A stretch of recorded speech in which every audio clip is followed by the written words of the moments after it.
আমার বিয়ে হয়েছে ৪ বছর যাবৎ। আমার স্বামী বিদেশে থাকে। এই ৪ বছরে আমাকে কখনোই কোনো হাত খরচ দেয়নি। আমি মোটামুটি ধনী ঘরের সন্তান।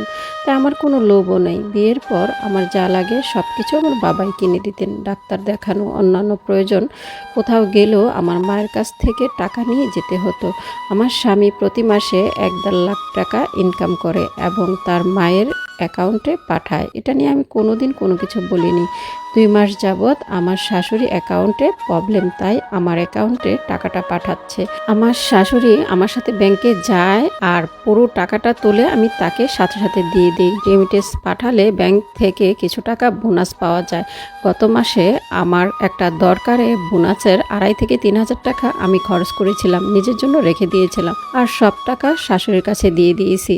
তারপর আমার স্বামী আমাকে বলে কেন আমি এই টাকাটা রাখলাম, সেই টাকাও কেন তার মাকে দিলাম না। আমি বললাম আমি তো তোমার টাকা খরচ করতেই পারি, এইটুকু টাকা কি আমি নিতে পারি না? আর সে অনেক খারাপ ব্যবহার করে, খারাপ খারাপ কথা বলে। সে বলে আমি যেন সেই টাকাটাও তার মাকে দিয়ে দিই। আমি খুব কষ্ট পেয়েছিলাম তার আচরণে।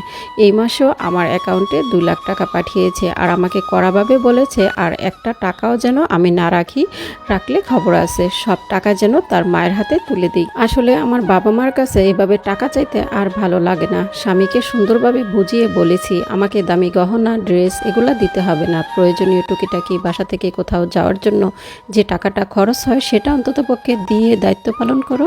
আর এটা তো আমার হক। সে উল্টা আমাকে বলে তোমার বাবার এত টাকা তোমার বাবার কাছ থেকে নিবা, আমাকে কেন বলো? আর না হয় নিজে ইনকাম করে খরচ করো। ইনকাম করতে অনেক কষ্ট, আমি কেন আমার ইনকামের টাকা তোমাকে দিব? আমি অবাক হয়ে কথাটা শুনলাম আর ভাবলাম যে এত অসভ্যভাবে কেউ বলতে পারে। কিছুদিন পর সে ছুটিতেও দেশে আসলো। আমার জন্য কিছুই আনলো না, তার বোন, ভাগ্নি, ভাইয়ের বউ সবার জন্যই আনলো। আমার এই জিনিসটা অনেক খারাপ লাগছে।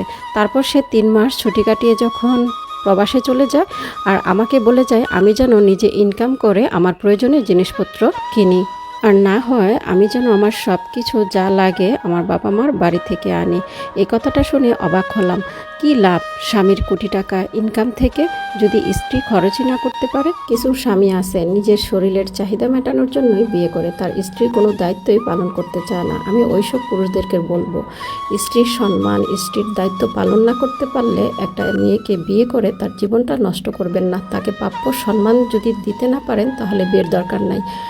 স্ত্রীকে ভালোবাসা, সম্মান দেওয়া এটা পুরুষের কর্তব্য। স্ত্রীর খেয়াল রাখা, স্ত্রী কী লাগে না লাগে সব কিছু দেখার দায়িত্ব স্বামীর। আজকের এই গল্পটা আপনাদের কাছে কেমন লাগছে অবশ্যই কমেন্ট করে জানাবেন, আর ভালো লাগলে অবশ্যই ভিডিওটা শেয়ার করবেন, সবাইকে দেখার সুযোগ করে দিবেন। আসলে এমন অনেক সংসারে কিন্তু অনেক বোনের সাথে এমনটা হয়ে থাকে। আল্লাহ হাফেজ।